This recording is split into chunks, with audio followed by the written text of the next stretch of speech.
สวัสดีครับตามที่สถานทูตสหรัฐออกประกาศเมื่อวานนี้เรามีความภูมิใจที่จะบริจาควัคซีนที่ปลอดภัยและมีประสิทธิภาพให้กับประเทศไทยโดยไม่มีเงื่อนไข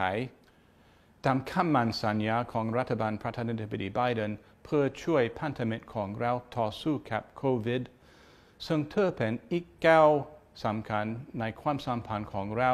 สองประเทศ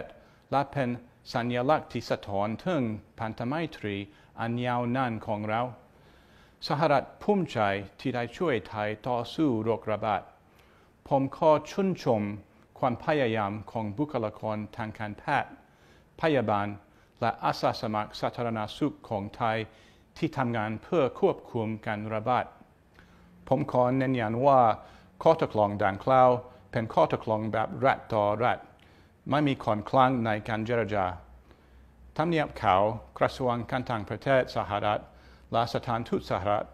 ทำงานโดยตรงกับกระทรวงการต่างประเทศและกระทรวงสาธารณสุขไทยในการบริจาควัคซีนครั้งนี้เรากำลังทำงานอย่างหนักเพื่อให้คนไทยได้รับวัคซีนที่ปลอดภัยและมีประสิทธิภาพผมหวังว่าจะมีข่าวดีแจ้งให้กับทุกท่านทราบในเร็ววันนี้